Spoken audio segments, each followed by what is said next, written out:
Como vota o ministro Flávio Dino? Senhor presidente, apenas um esclarecimento no mundo dos fatos. Quando se processou essa mudança regimental, remetendo às turmas os julgamentos criminais, eu aqui não estava. Foi em 2023.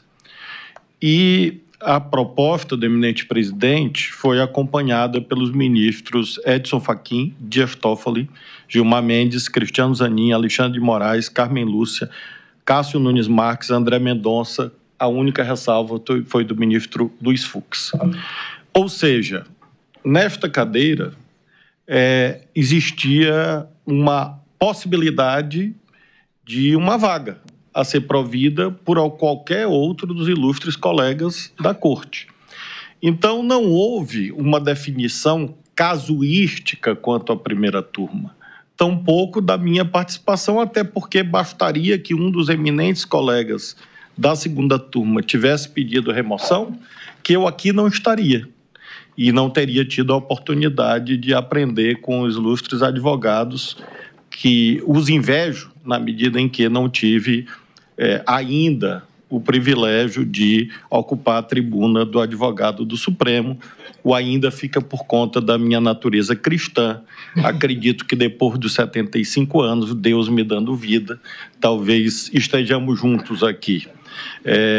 Já que o doutor Vilardi, o senador Demóstenes e todos, doutor Juca e todos os outros são bem mais jovens do que eu. Estaremos juntos aqui na tribuna. De modo, senhor presidente, que esta é uma definição que se conjuga exatamente com o princípio do juiz natural, como foi referido pelo eminente relator. E o princípio do juiz natural exige pré-constituição e estabilidade. Porque se houver alteração de competências de acordo com o nome do eventual denunciado, ou de acordo com a cor da capa do processo, ou de acordo com a data, nós temos o risco de vulneração a outro princípio fundamental, conexo ao do juiz natural, qual seja o da isonomia. O eminente ministro Alexandre de Moraes lembrou, são milhares de julgamentos. Aliás, um dos ilustres advogados disse da tribuna com correção: os fatos são idênticos. E é por isto mesmo que o julgamento deve permanecer na primeira turma, porque é esta competência que deriva do princípio do juiz natural e garante a congruência interna no julgamento e, portanto, a igualdade de todos perante a lei.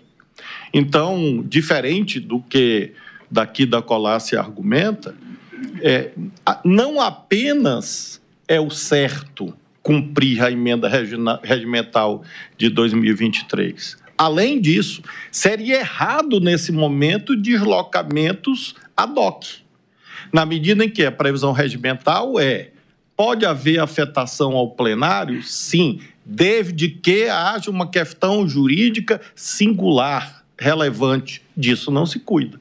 E se houvesse, eventualmente, esse deslocamento, que obviamente não é o caso, sacrificar-se-ia o princípio do juiz natural, por-se-ia em risco o princípio da isonomia, e por isso mesmo penso que o eminente relator, o ministro Alexandre de Moraes, lembra as balizas pelas quais, simultaneamente, deve-se firmar a competência da primeira turma, juízo pré-constituído e que já exerceu essa competência em milhares de casos iguais, assim como também afastar os argumentos conducentes à elisão da competência do Supremo. Apenas uma nota relativa a esta temática do artigo 86, lembrar que, de fato, é um regime excepcional e, por isso mesmo, não comporta aplicação extensiva ou analógica. O artigo 86 se refere exclusivamente ao presidente da República, até por incompatibilidade lógica. Lá está dito que a Câmara autoriza, lá está dito que ao recebimento de uma denúncia, ao afastamento do titular do cargo. Então, até materialmente se evidencia que o artigo 86 é inaplicável para os fins de mudança da competência da primeira turma. Portanto, com essas breves considerações, acompanho o relator. Como vota o ministro Luiz Fux? Senhor presidente, egregia turma. Senhor presidente, foi muito bom o ministro Dino relembrar que, em caso não tão recente, houve quase que uma unanimidade e eu fiquei vencido. Eu sempre costumo dizer que pior do que o juiz que não sabe direito é o juiz incoerente. De sorte que eu gostaria aqui de pedir vênia para manter a minha incoerência sobre os seguintes argumentos. Em primeiro lugar, essa matéria não é tão pacífica assim. Essa matéria já foi mudada e remudada e voltou-se à tese originária várias vezes. Primeiro, no meu modo de ver, se essa matéria fosse tão pacífica, depois da mudança do regimento, dias atrás, desse mês, 11 de março de 2025, 11 de março de 2025, eu votei na companhia de outros colegas e fiquei vencido. E por quê? Porque ou nós estamos julgando pessoas que não exercem mais função pública e não têm foro de prerrogativa no Supremo, ou nós estamos julgando pessoas que têm essa prerrogativa e o local correto seria efetivamente o plenário do Supremo Tribunal Federal. O fato de que há inúmeras ações que já foram julgadas assim decorre exatamente de que o número de partes envolvidas nesse processo é multitudinário.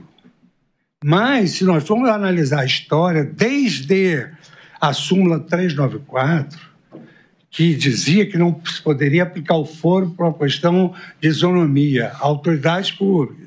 Depois a mudança de que autoridades públicas deveriam se submeter ao Supremo. Depois, mais uma vez, que não deveriam se submeter ao Supremo. E agora, essa última fórmula da questão de ordem no inquérito 4787, do qual restei vencido, reconheço, restei vencido, assentou-se efetivamente que, digamos assim, essa competência não prevaleceria e prevaleceria, então, a questão da competência do Supremo Tribunal Federal, ainda que os agentes não exercessem mais cargo público. O ministro Celso Mello, nosso professor de todos nós, dizia essa competência de foro não deve nem criar privilégios e nem criar justificativas e restrições a quem quer que seja. Então, eu sempre procurei seguir esse entendimento. Por outro lado, me chamou muita atenção que foi depois da modificação dos regimentos, foi 11 de março, nós estamos no dia 25. E eu votei em companhia de vários outros colegas, e nós já estamos vencidos. Então, não é uma matéria pacífica. E a questão do número de ações que já foram julgadas, isso não impede que a mão depois se reflita sobre essa questão. Tanto mais que aqui é importante, é que a incompetência absoluta é um vício que é passível de ser alegado, inclusive, na reincidibilidade do julgado. E nós aqui, na primeira turma, temos vários habeas corpus, vários que foram impetrados e, por incompetência absoluta, foram concedidas as ordens. Então, eu peço todas as vênias para manter a minha coerência de que manifestei semana passada. Eu não posso mudar de opinião de uma semana para outra. E quero deixar bem claro, mas entendo que isso não foi dito nem de longe, que essa posição de vários colegas vencidos não levou em consideração nem capa de processo, nem nome de ninguém. Isso é uma resposta técnica decorrente não só do nosso preparo científico no campo do processo, mas também da nossa independência, que é insindicável por quem quer que seja. Então, eu peço todas as vênias para acolher essa preliminar. Como vota a ministra Carmen Lúcia? Presidente, eu fiz o meu voto quanto a esta novo break para a rádio, mas com continuamos no YouTube, continuamos na televisão também. Pelas defesas, no sentido dos dois princípios que já foram aqui lembrados desde o voto do ministro relator, quais sejam o princípio do devido processo legal, que precisa de ser cumprido e que, portanto, observa uma norma, e a norma até aqui prevalecente, em que pese ter havido, no caso específico, da questão de se trazer ou não, ou de se manter ou não o foro de alguém que já teve foro e que deixou de ter, uma vez que já não mais exerce aquele cargo, e era isso que se discutia, no caso agora lembrado pelo eminente ministro Luiz Fux, e naquele caso também eu votei vencida. Entretanto, pelo princípio da colegialidade, o devido processo legal hoje determina que a norma que prevalece é esta, de que é competente este Supremo Tribunal Federal, é competente esta turma pela norma regimental que agora prevalece e, como eu digo sempre nos meus votos, ainda que vencida, quando eu sou vencida pelo princípio da colegialidade, e o plenário tendo decidido, o Supremo decidiu e eu acato, como nós fazemos acatar todos os que são julgados pelo Supremo, não seria diferente comigo. E, principalmente, no meu voto, que eu estou levando em consideração com ênfase, como fundamento, é o princípio da isonomia. Se nós julgamos todos os casos referentes aos mesmos fatos, como aqui já foi lembrado, nesta primeira turma, ou se teria nulidade de tudo que foi feito, e aí são de todos os processos que foram mostrados aqui, relatados pelo eminente ministro Alexandre de Moraes, ou este caso passaria a ser agora um norte para que a gente desfaça tudo e volte a fazer, sendo que nós consideramos que era válido porque foi questionado, foi respondido pelo plenário do Supremo, pela maioria, mas é o plenário e se a decisão for de um ministro, é o Supremo falando, se for de uma turma, é o Supremo falando, se for do plenário, muito mais é o Supremo falando. Razão pela qual, senhor presidente, com base, portanto, na competência que foi estabelecida por norma regimental e que está prevalecendo, e prevalecendo para todos os julgados referentes a esses mesmos fatos em todos os casos anteriores, quer pelo princípio do devido processo legal, que determina que as normas são estabelecidas em nome do princípio da segurança jurídica,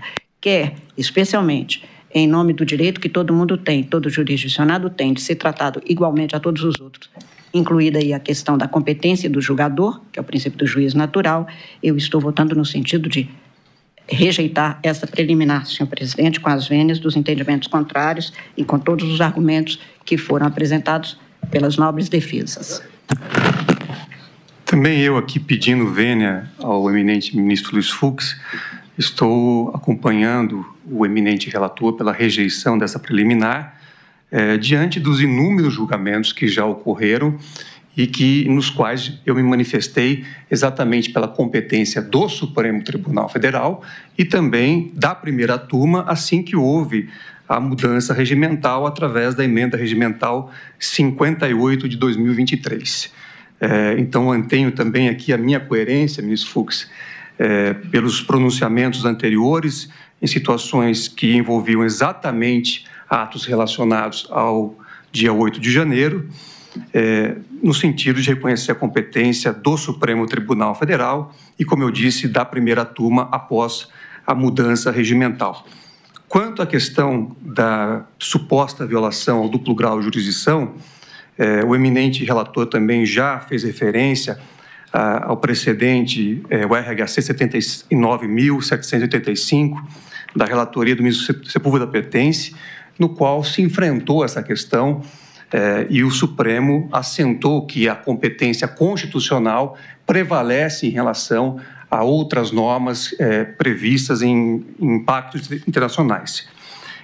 Lembro também, ministro Alexandre, que além do ARE citado por Vossa Excelência, na ADI 5.175, da relatoria do ministro Gilmar Mendes, também foi assentado no voto de Sua Excelência que o duplo grau não se aplica aos casos de foro por prerrogativa de função. Então, também há um outro precedente nessa mesma direção, de modo que eu estou acompanhando na íntegra Vossa Excelência, pedindo vênia mais uma vez ao eminente ministro Luiz Fux. Devolvo a palavra ao eminente relator para dar continuidade ao seu voto em relação às preliminares. Obrigado, presidente. Agora, presidente, vamos analisar o item 3, as nulidades. As defesas apontaram inúmeras teses pleiteando a nulidade das investigações, da denúncia e do próprio procedimento realizado com base na Lei 8.038. A primeira nulidade, presidente, já restou analisada no momento que foi levantada uma questão de ordem. Vossa Excelência levantou a pedido do advogado Celso Vilardi, a questão da apresentação da resposta simultânea entre acusados e colaboradores. Então, deixo de analisá-la exatamente porque já foi julgado aqui por unanimidade. Mas também houve aqui a citação da ausência de amplo e restrito acesso aos elementos de prova, a existência de document dump, a ilegalidade da decisão que determinou a instalação do inquérito 4878, a existência de prova ilícita, ou a chamada Fishing Expedition, a pesca probatória, e a ofensa ao princípio da indivisibilidade da ação penal pelo não oferecimento de denúncia única.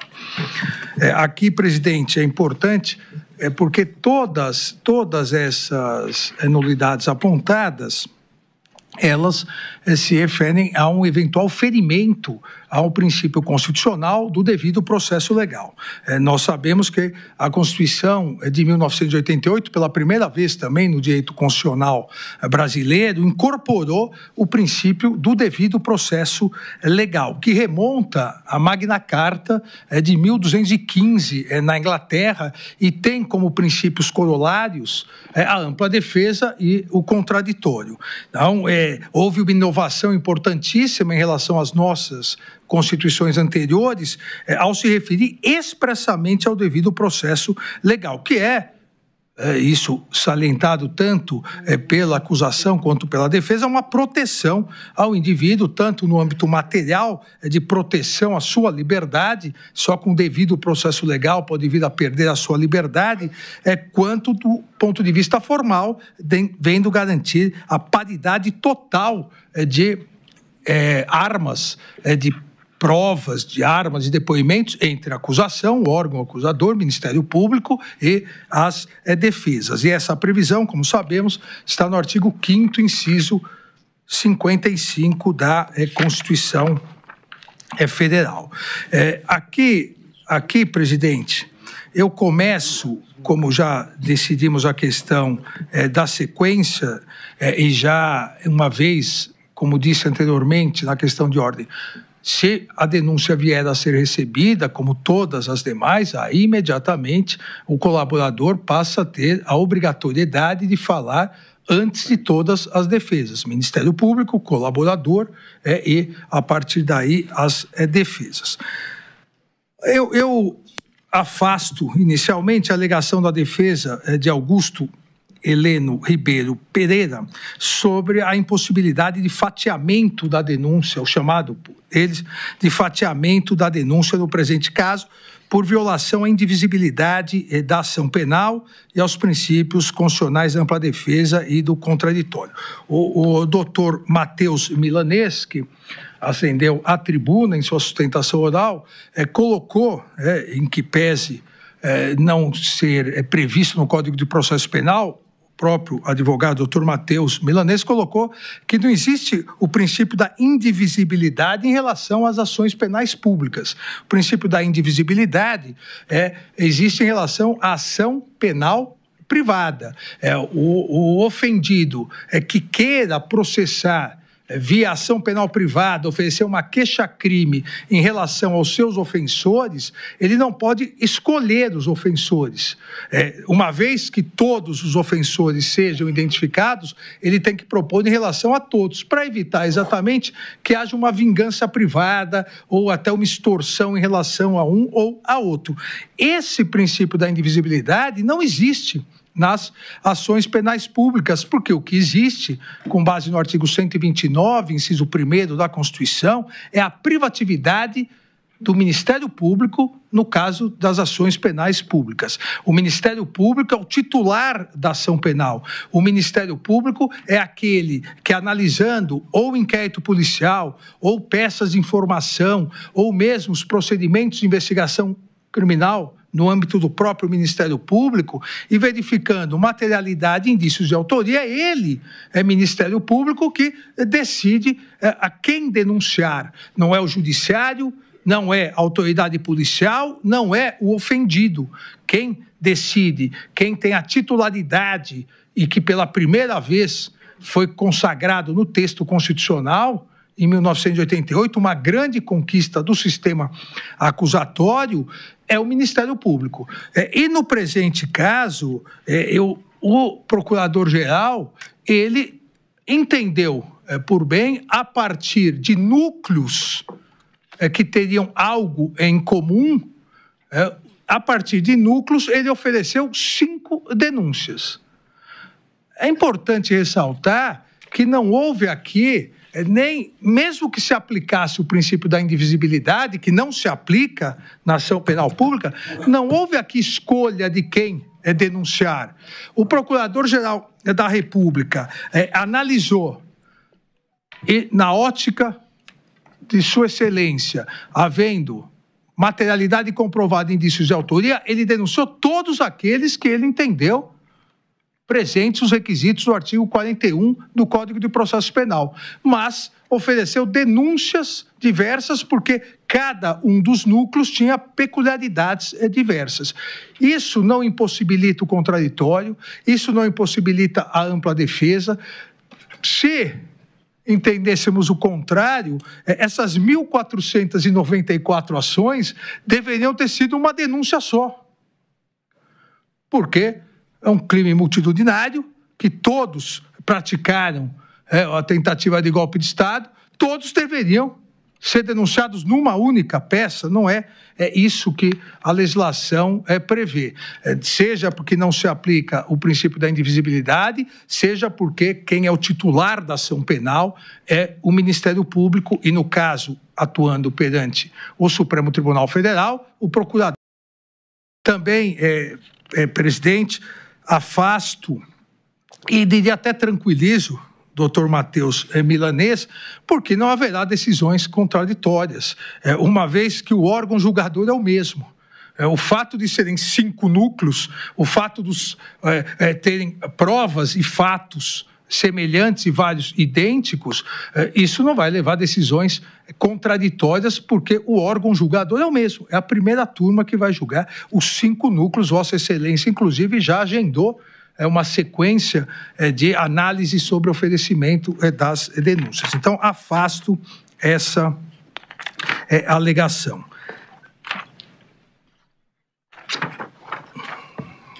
Vossa Excelência... Não, eu vou seguir todas as unidades. É que eu estou tentando encurtar aqui pelo tempo de todos.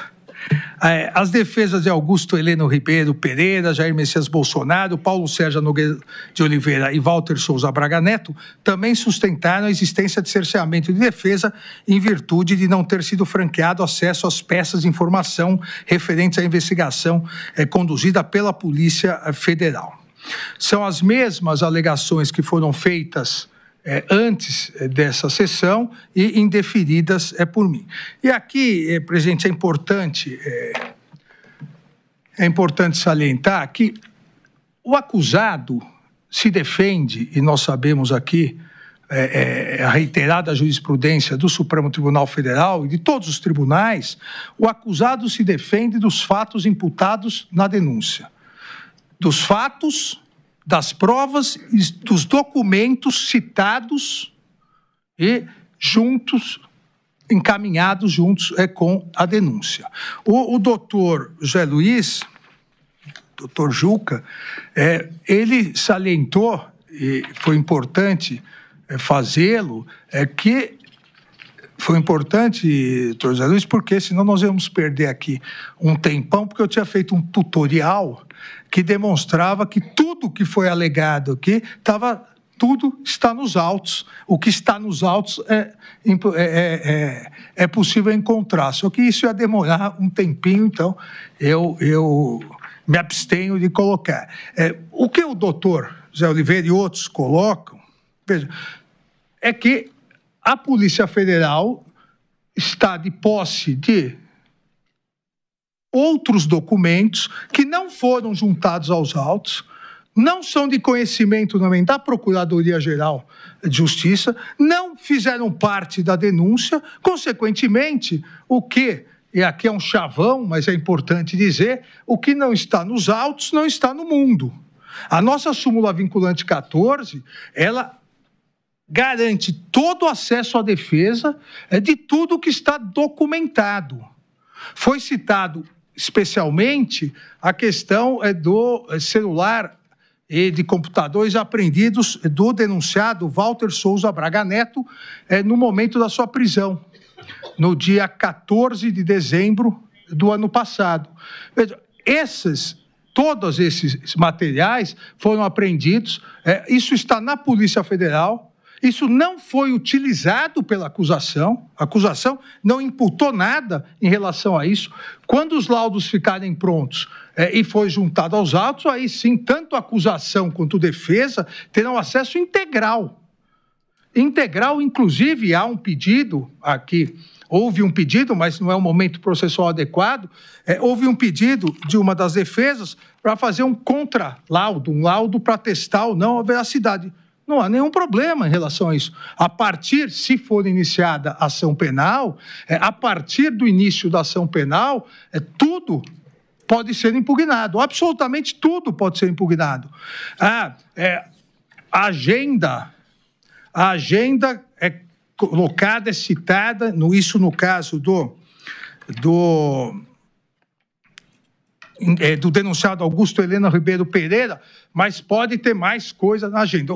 Veja, a partir do início do processo penal, desde que a defesa, assim como a acusação, e é importante, presidente, salientar que se for recebida a denúncia e iniciada a ação penal, quem tem que provar cada um dos fatos apontados é o Ministério Público. Quem tem que apontar cada uma das infrações, tem que comprovar cada uma das infrações cometidas, é a Procuradoria-Geral da República. Se existir uma dúvida razoável sobre qualquer fato, isso já é pacífico no Supremo Tribunal Federal, existindo uma dúvida razoável, a consequência, se recebida a denúncia, depois de toda a instrução processual, a consequência é a absolvição. Isso é muito importante de se colocar, porque algumas pessoas que não acompanham direito não entendem que esse momento de recebimento da denúncia verifica o Código de Processo Penal, os requisitos do artigo 41, a existência de justa causa, prova de materialidade, indícios suficientes de autoria. A partir de ser recebida a denúncia, quem tem que comprovar cada fato imputado, sem dúvida razoável, é o Ministério Público.